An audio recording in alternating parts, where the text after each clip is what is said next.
Tani e gjithë bota kërkon që këto bisedime të vazhdojnë. Sigur kemi parë në ditët e fundit i gjithë njerëzimi duke filluar që me Kishën Katolike, Vatikanin, vendet e Bashkimit Evropian, NATO, vendet arabe, Turqia, Pakistani, gjithë bota e qytetëruar është rreshtuar me Iranin dhe i ka kërkuar amerikanëve që konfliktin që ata kanë me Iranin ta zgjedhin në mënyrë paqësore dhe nëpërmjet bisedimeve. Megjithatë, është vetëm një person i cili nuk do bisedime dhe ai është Benjamin Netanyahu. Arsyeja pse Netanyahu nuk do që të ketë bisedime, por që do të ketë luftë, dhe për ata persona që ndjekin lajmet nga Izraeli, Netanyahu me njerë sapo mbaruan bisedimet amerikano-iraniane doli për media dhe theksoi që do vazhdoj luftën.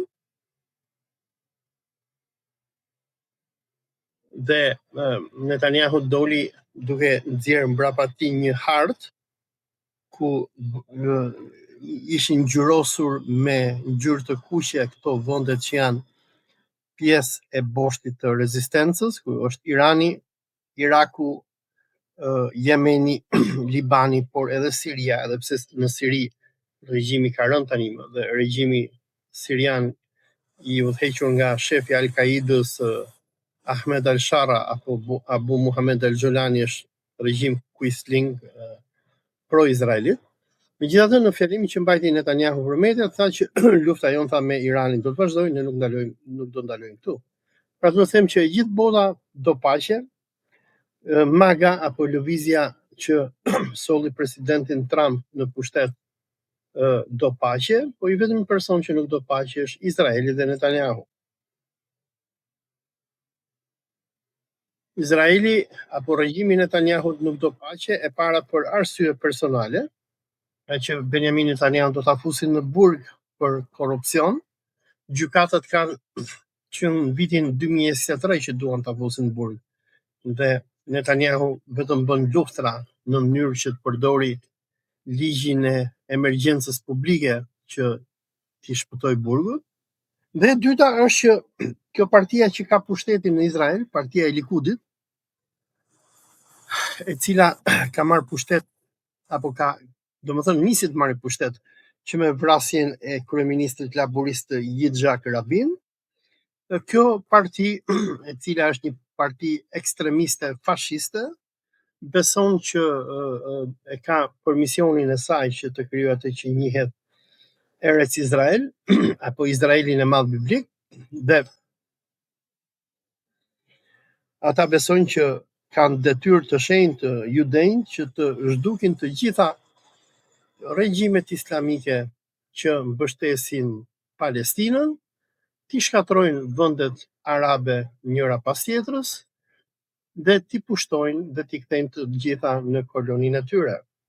Do të kujtojmë që në një deklaratë që pati Ministria e Jashtme e Turqisë dje,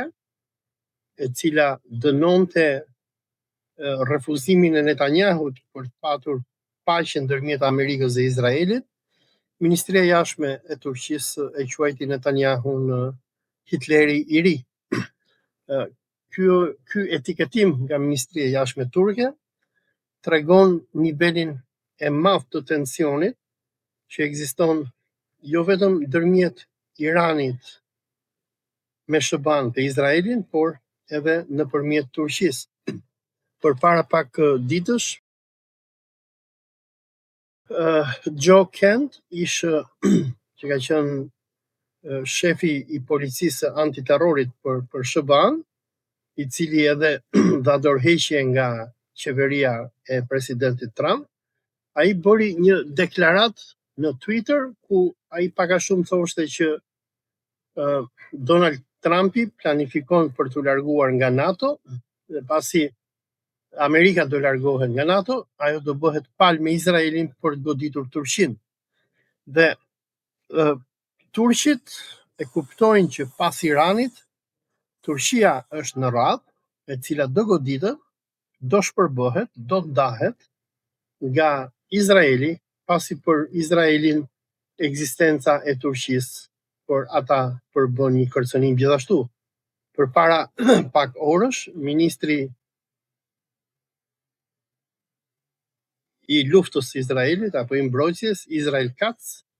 ka bërë një postim në turqisht në profilin e tij në Twitter, ku sulmon Turqinë, sulmon presidentin Erdogan, e quan antar i vllazërisë myslimane. Dhe do të kujtojmë diçka që në janar, në një fjalim që mbajti për disa politikë bërës në Izrael, Benjamin Netanyahu i deklaroi opinionit publik në Izrael që tani jemi duke mundur boshtin shiit, i cili është i plagosur, e kishte fjalën për Iranin dhe aleatët e tij,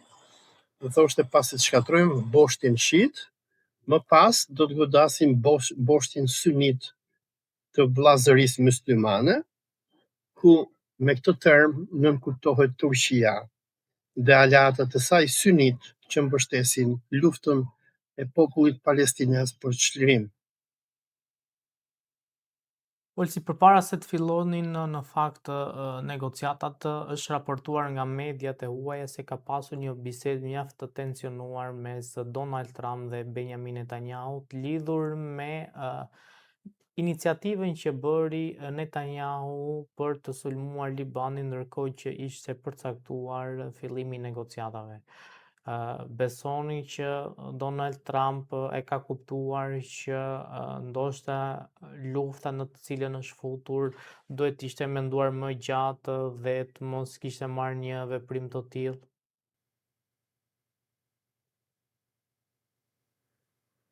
Donald Trump e kupton këtë gjë, por problemi është që Donald Trump është një person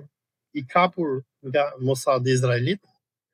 me video komprometuese të jetës së tij përpara se të bënte president. Dhe ai, domethënë, ai e kupton që është futur në kurth nga Izraeli,